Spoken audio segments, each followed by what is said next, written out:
दिल्ली के दाऊद कहे जाने वाले गैंगस्टर नीरज भवाना के 3 बड़े भयानक कांड। वो नीरज भवाना जिसके ऊपर दर्ज है 100 से ज्यादा मुकदमे। वो नीरज भवाना जिसने आज से 20 साल पहले ही रख दिया था जुर्म के दुनिया में कदम। वो नीरज भवाना जिसके ऊपर पुलिस ने रखा था 5 लाख रुपए का इनाम। आज कहानी उसी गैंगस्टर नीरज भवाना के 3 ऐसे भयानक कांडों के बारे में जिसमें नीरज भवाना मरते मरते बचा था। आज से करीब 20 साल पहले दिल्ली के बाहरी इलाके के भवाना गांव के एक लड़के ने अपराध की दुनिया में जाने की कहानी जब लिखनी शुरू की तो उसके घर वालों को उस वक्त इतना नहीं पता था कि एक दिन उनका बेटा दिल्ली के अपराध की दुनिया का दाऊद बन जाएगा, जिसके अपराध के किस्से दिल्ली, पंजाब, हरियाणा, उत्तर प्रदेश, गुजरात, कर्नाटक और महाराष्ट्र तक फैल जाएंगे। उस वक्त दिल्ली पुलिस को भी नहीं पता था कि जिस लड़के को आज वो मामूली सा गुंडा समझ रहे हैं, वो अंडरवर्ल्ड की दुनिया का इतना बड़ा गैंगस्टर बन जाएगा कि पुलिस को उसके ऊपर 5 लाख रुपए का इनाम रखना पड़ेगा। और तो और उसे देखकर बहुत सारे यंग लड़के भी उसके नक्शे कदम पर चलने लगेंगे। जिस गैंगस्टर की चर्चा आज के इस वीडियो में हम करने जा रहे हैं, उस गैंगस्टर का नाम है नीरज भवाना। कहा जाता है नीरज भवाना के ऊपर आज के मौजूदा वक्त में 100 से ज़्यादा मुकदमे दर्ज हैं। उसकी गैंग में हज़ारों से ज़्यादा मेंबर हैं। इसका मौजूदा ठिकाना है इस वक्त दिल्ली का तिहाड़ जेल। नीरज भवाना के बारे में कहा जाता है कि उसने दिल्ली को माफियाओं का गैंगलैंड बना दिया, और एक वक्त वो भी था जब नीरज भवाना के ऊपर 5 लाख रुपए का भारी भरकम इनाम रखा गया था। 5 राज्यों के एसटीएफ की टीम के करीब 3000 पुलिस वाले और नीरज भवाना के दुश्मनों की फौज भी उस वक्त उसका पीछा कर रही थी। दूसरी तरफ नीरज भवाना उत्तर भारत के 5 राज्यों में भौकाल मचा रहा था। तो आज के इस वीडियो में बात होगी नीरज भवाना के 3 ऐसे खतरनाक कांडों के बारे में जिसकी चर्चा जब होती है तो आज भी लोग सिहर जाते हैं। नीरज भवाना गैंग के जिन 3 कांडों के बारे में आज हम आपको बताएंगे, इन तीनों कांडों में नीरज भवाना ने लॉ एंड ऑर्डर को तोड़कर रख दिया था। पुलिस पर हमला हो या विरोधियों को मौत के घाट उतारना या फिर 5 राज्यों की पुलिस को चैलेंज करना, नीरज भवाना उस वक्त सबसे ज्यादा खतरनाक गैंगस्टरों की लिस्ट में शुमार हुआ करता था। आपको इसी वीडियो के लास्ट में नीरज भवाना के एक ऐसे कांड के बारे में भी बताएंगे जिसे न सिर्फ नीरज भवाना का बल्कि दिल्ली का भी सबसे भयानक कांड कहा जाता है। तो इस वीडियो के अंत तक बने रहिएगा। नमस्कार, आप देख रहे हैं BTF न्यूज। वीडियो की शुरुआत करें उससे पहले आपसे बता दें, इस वीडियो को बनाने का मकसद किसी भी तरह के अपराध को बढ़ावा या समर्थन देना नहीं, महज एक जानकारी पहुंचाना है। तो आइए इस वीडियो की शुरुआत करते हैं। नीरज भवाना का कांड नंबर 1। नीरज भवाना के सबसे पहले कांड की बात करें तो तारीख थी 15 दिसंबर 2014। यूपी का कुख्यात गैंगस्टर सुनील राठी, उसी सुनील राठी गैंग का डिप्टी कमांडर था अमित मलिक उर्फ अमित भोरा, देहरादून पुलिस की कस्टडी में उस वक्त कैद था। उत्तर प्रदेश के बागपत के सिंधौली पुलिस स्टेशन में अमित भोरा के खिलाफ हत्या का एक मामला चल रहा था। दिसंबर के महीने में इसी कोर्ट में अमित भोरा की पेशी होनी थी और इसी मामले की पेशी के लिए अमित भोरा को देहरादून की जेल से बागपत कोर्ट में पेशी के लिए लेकर आया जा रहा था। उस दिन देहरादून पुलिस के 5 जवान अमित भोरा को ट्रेन से लेकर सुबह 6 बजे निकले। बागपत पहुंचने के बाद उसे गणेश टेम्पो में बैठाकर कोर्ट के लिए निकले। गणेश टेम्पो भी बागपत के राष्ट्रीय वंदना चौक पर पहुंचा था कि वहां से 2 और लोग इस टेम्पो में चढ़ते हैं। उसके बाद जैसे ही टेम्पो कृष्णा ज्योति स्कूल के पास पहुंचता है, तभी पीछे से आ रही एक तेज रफ्तार से SUV कार गणेश टेम्पो को टक्कर मारती है और उस गाड़ी से कई नकाबपोश बदमाश उतरते हैं जिनके हाथों में कट्टा और पिस्तौल था। पुलिस वाले कुछ समझ पाते उससे पहले ही अंदर बैठे 2 लोगों ने पुलिस की आंखों में मिर्च पाउडर झोंक दिया।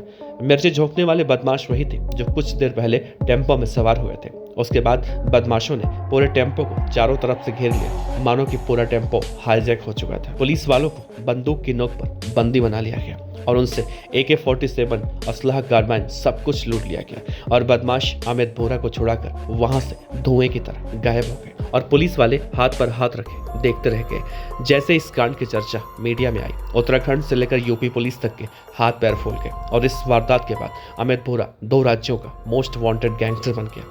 पुलिस के लिए सबसे बड़ी चुनौती तब सामने आई जब इस वारदात में नीरज भवाना का नाम सामने आया, क्योंकि अमित भोरा को छुड़ाने आए गैंगस्टरों में नीरज भवाना भी अपने साथियों के साथ था। नीरज भवाना का कांड नंबर 2। उस दिन नीरज भवाना दिल्ली पुलिस के हाथों मरते मरते बचा था। दरअसल बात है आज से करीब 10 साल पहले की। नीरज भवाना नरेला विधानसभा के तत्कालीन विधायक सत्येंद्र सिंह से 50 लाख रुपए की रंगदारी मांगने के मामले में जेल में सजा काट रहा था। साल 2013 वो पैरोल पर बाहर आया। कुछ दिन बाद पैरोल खत्म होने के बाद उसे तिहाड़ जेल वापस जाना था, लेकिन पैरोल जंप करके वो फरार हो गया। नीरज भवाना के आत्मसमर्पण नहीं होने के बाद पुलिस परेशान हो गई, क्योंकि पुलिस को शक था कि अगर नीरज भवाना खुलेआम घूमता है तो दिल्ली में अपराध का एक ऐसा गुबार उठेगा जिसे खत्म करना मुश्किल हो जाएगा। और फिर शुरू होता है पुलिस और बदमाशों के बीच लुका छिपी का खेल। तभी पुलिस को मालूम चलता है नीरज बवाना आज किसी को टपकाने आने वाला है। ऐसे में पुलिस वाले वहां पर पहुंचते हैं, लेकिन तब तक नीरज बवाना अपने दुश्मन को मारकर वहां से फरार हो जाता है। और आलम यह हो चुका था कि वो दिल्ली, पंजाब, हरियाणा, कर्नाटका, गुजरात, महाराष्ट्र राज्य में नीरज बवाना के नाम पर अलग अलग मुकदमे दर्ज हुए। देश के करीब आधे राज्यों की पुलिस नीरज बवाना की तलाश कर रही थी, लेकिन नीरज बवाना पुलिस से हमेशा 2 कदम आगे चलता था, क्योंकि वो अपराध की पाठशाला में टॉप करके आया था। क्योंकि जब उसकी पढ़ने लिखने की उम्र थी, तभी वो जराइम की दुनिया का उस्ताद बन चुका था। उस्ताद बनने के बाद नीरज बवाना बुकी बना, और बुकी बनने के बाद गैम्बलर, और गैम्बलर से फिर बना गैंगस्टर। नीरज बवाना के मत्थे सबसे ज्यादा गुनाहों के धब्बे लग चुके थे, क्योंकि नीरज बवाना को दिल्ली का सबसे बड़ा डॉन बनना था। एक तरफ नीरज बवाना अपराध पर अपराध कर रहा था, दूसरी तरफ दिल्ली पुलिस उसके गुनाहों की लिस्ट तैयार कर रही थी। वैसे लिस्ट में बवाना के 100 से ज्यादा जुर्मों के काले कारनामे भी थे। इसके बाद दिल्ली पुलिस ने नीरज बवाना को दिल्ली का मोस्ट वांटेड गैंगस्टर घोषित कर दिया। नीरज बवाना के ऊपर उस वक्त 5 लाख रुपए का इनाम रखा गया, क्योंकि इन सब के बावजूद भी नीरज बवाना रुकने का नाम नहीं ले रहा था।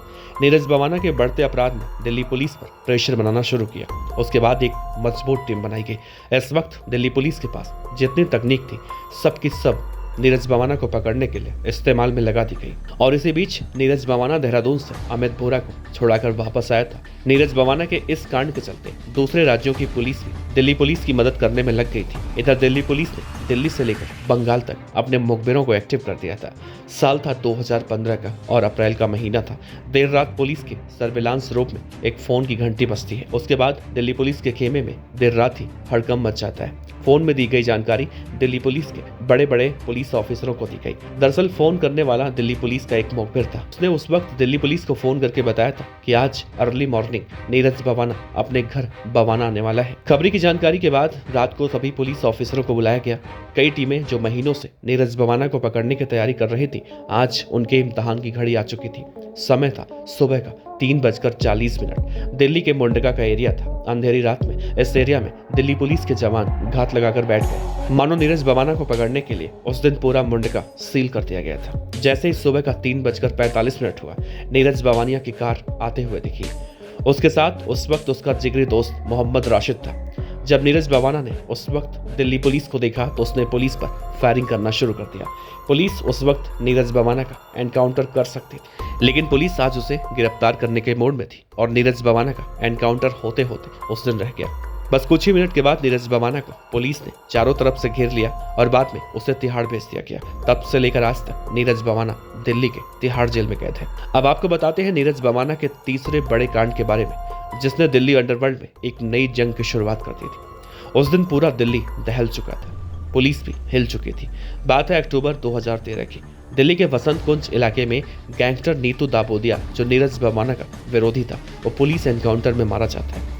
नीतू दाबोदिया और नीरज बवानिया के बीच 36 का आंकड़ा था। इन दोनों ही गैंगों के बीच जारी गैंग वॉर में बहुत सारी उथल पुथल हुई, लेकिन नीतू दाबोदिया जब पुलिस एनकाउंटर में मारा गया तो उसके बाद नीरज बवानिया का दिल्ली का डॉन बनने का रास्ता साफ हो चुका था। नीरज बवाना को लगने लगा था कि अब लंका का रावण वही है, लेकिन बहुत जल्दी नीतू दाबोदिया की गैंग की कमान उसके खासम खास रहे पारस गोल्डी और प्रदीप बोहला ने संभाल ली। नीतू दाबोदिया के एनकाउंटर से कुछ दिन पहले ही नीतू दाबोदिया ने गोल्डी को दिल्ली के सराय रोहिल्ला से चलती ट्रेन से पंजाब पुलिस के पंजे से छुड़ाया था। पंजाब पुलिस गोल्डी को 30 हजारी कोर्ट में पेशी पर लेकर आई थी। नीतू दाबोदिया की मौत के बाद गोल्डी ने नीरज बवानिया गैंग में तहलका मचा दिया। 2014 में गोल्डी ने अपने बदमाशों के साथ मिलकर नीरज बवाना गैंग के रविंद्र पौआ को गोलियों से भून डाला। ये गोल्डी की तरफ से नीरज बवाना गैंग को चुनौती थी कि जंग का आगाज हो चुका है। इसके बाद दोनों गैंग का आमना सामना लगातार होता रहा। दोनों गैंग के बदमाश मरते रहे। एक दिन पुलिस ने पारस गोल्डी को उठा लिया और फिर उसे तिहाड़ भेजा गया। उस वक्त तिहाड़ जेल में नीरज बवाना की पूरी फौज थी। इसी दौरान नीतू दाबोदिया गैंग के पारस गोल्डी और प्रदीप बोहला भी बंद थे। साल था 2015 का, महीना था अगस्त का। तिहाड़ जेल में बैठे नीरज बवाना के शैतानी खोपड़ी में नीतू दाबोदिया गैंग के नए लीडरों को खत्म करने की प्लानिंग चल रही थी। दरअसल नीरज बवानिया के दिल्ली के रोहिणी कोर्ट में अगले दिन तारीख थी। साथ ही उसे ये भी जानकारी मिली थी कि नीतू दाबोदिया गैंग के पारस और प्रदीप की उसी दिन पेशी होनी है। फिर इसके ठीक एक दिन पहले नीरज बवाना ने अपने पंडरों यानी कि राहुल काला, नवीन बाली जैसे बदमाशों के साथ मिलकर कल का प्लान समझाया। नीरज बवाना गैंग के बदमाश एग्री हो चुके थे। दूसरे दिन का सूरज जैसा निकला, नीरज बवाना गैंग के बदमाश सुनील मान, राहुल काला, नवीन बाली और दिनेश पेशी के लिए रोहिणी कोर्ट लाए गए। इस वक्त पारस और प्रदीप गोल्डी को भी पेशी पर लाया गया था। कोर्ट की कार्यवाही पूरी होते होते शाम के 5 बज चुके थे। उसके बाद नीरज बवाना और उसके 6 बदमाश और नीतू दाबोदिया गैंग के पारस और प्रदीप को एक ही पुलिस वैन में बिठाया गया और जब पुलिस वैन रोहिणी कोर्ट और तिहाड़ जेल के बीच रास्ते में पहुंची, उस वक्त नीरज बवाना ने नवीन बाली को इशारा किया और नवीन बाली ने तौलिए से पारस का गला दबा दिया और देखते ही देखते नीरज बवाना गैंग के सभी बदमाश उन दोनों पर टूट पड़े और पुलिस वैन के अंदर ही पटक पटक कर मारने लगे। दोनों का सर बुरी तरह से कुचल दिया गया। ट्रेन के अंदर ही नीरज बवानिया के मानो दानव बन चुकी थी। वैन में मौजूद पुलिसकर्मी जब तक कुछ समझ पाते, उससे पहले ही पारस और प्रदीप दोनों मर चुके थे। इसके बाद वैन के ड्राइवर ने बिना किसी देरी के वैन को महावीर अस्पताल की तरफ मोड़ दिया, जहां पर इन दोनों बदमाशों को मृत घोषित कर दिया गया। नीरज बवाना, राहुल काली, नवीन बाली, सुनील मान और दिनेश पर आईपीसी की धारा 302 लगाई गई। हालांकि इस हत्याकांड के बाद पुलिस की सुरक्षा पर कई बड़े सवाल खड़े हुए थे। प्रदीप की मौत के बाद नीतू दाबोदिया की गैंग पूरी तरह से कमजोर पड़ गई। उसके बाद नीतू दाबोदिया की गैंग संभाली 5 लाख रुपए के इनामी बदमाश अशोक प्रधान ने और अपने दोनों साथियों की मौत का बदला लेने के लिए अशोक प्रधान आज भी कोशिश कर रहा है। तो ये थी कुख्यात गैंगस्टर दिल्ली के नीरज बवाना गैंग के 3 ऐसे कांडों के बारे में जिसका जब भी जिक्र होता है तो पूरी दिल्ली एक बार फिर से सिहर जाती है। दोस्तों, आपको इस वीडियो में अपनी राय दे सकते हैं। आपका बहुत बहुत शुक्रिया।